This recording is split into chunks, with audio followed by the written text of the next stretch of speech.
Hey you, it's Allison. I'm a death doula, grief educator, and coach, as well as an end of life services planner. Today, I want to answer a question that I get quite a bit, and that is, when do I engage a death doula? So, the decision to hire an end of life doula is very personal, and it's one that should be discussed early and often between you and your family members or the community that's caring for you, if you're the person that is seeking a death doula for yourself.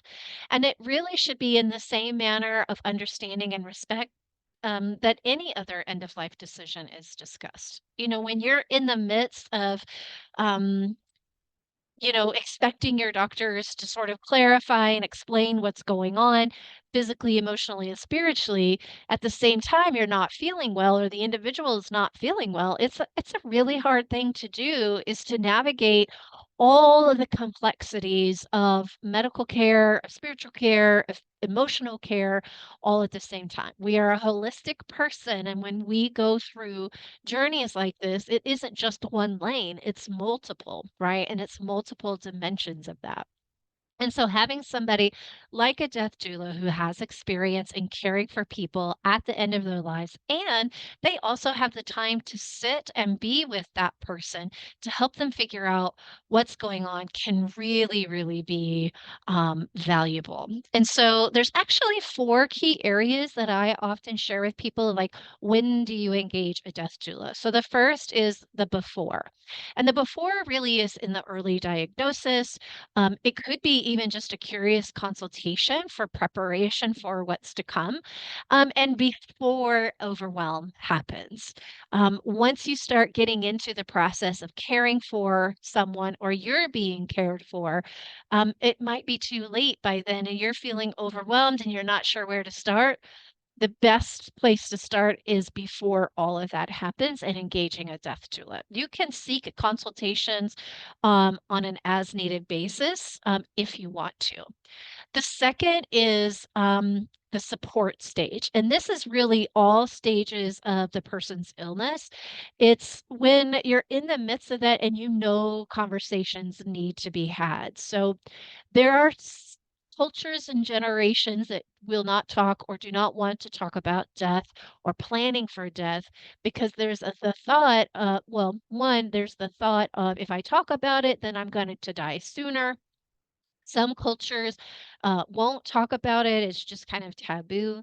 And so a doula, it gets trained in, or should have been trained in, the cultural differences, the generational difference, and the different mindsets that come with coming with death and dying. And a doula can navigate that kind of rocky journey on that. It's also during the times when you're feeling overwhelmed, particularly if you're a caregiver or if you're the person in the midst of needing support in that way. Another way to think about during this support stage is, if there's a lot of decisions that need to be made and you're feeling overwhelmed, you're feeling indecisive, and you're saying to yourself, I don't even know where to start, so I'm just not going to. The third stage is the right before, and what I mean by that is kind of like the early stages of active dying. So this is usually either right before hospice or early in the hospice stages. It's also during the time where you're experiencing anticipatory grief, and decision making. An example of this is, let's say you do have someone that's a loved one that's been diagnosed with dementia. The thing about the different stages of dementia and the different diagnoses under the dementia umbrella, I've often heard people say it is an ongoing death and grieving, because you're losing the person that you knew. And so that anticipatory grief is a wonderful time to engage a doula that can support you through that constant grieving journey. And then also within that right before is, providing really anytime that family and community support. And then there's the after. So let's say you don't engage in any of those three previous pillars, but you can hire a doula in the after effect. And so the after pillar. And so that can be after the person has died, maybe you want to have a wake at home. And here's the thing, is you don't have to have, although I fully support funeral homes, but you don't have to have the wake or the vigil at at a funeral home. In fact, before funeral homes and hospitals were a big part of our medical care, we had we cared for our people in our homes, and there are many cultures who still do that. In fact, there's some cultures that the person's body stays with them for more than a couple of weeks, and there's special care that comes with that. But what's interesting is, like, some people would a doula can help support that process. After, it can be the decision making of who do I connect with when we're talking about probate, when we're talking about the legal or the financial matters of the person who is deceased. And then how do I go on as a caregiver or as a family member or community member, and I'm experiencing this deep grief or sense of loss, or maybe I'm even feeling apathetic. A doula can really support you individually as well as group, and also, supporting the family in multiple ways.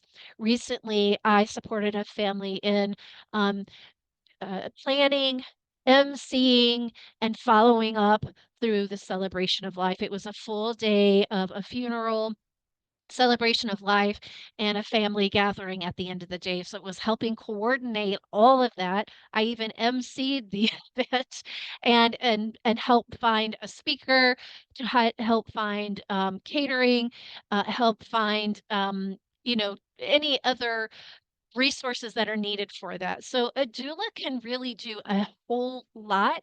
Think of it as like your personal assistant through all of this. And they can be a strategic partner, they can be a care partner, and they can be like an objective partner through this whole process. So I'm curious, what are your thoughts when you hear about how and when to engage a doula?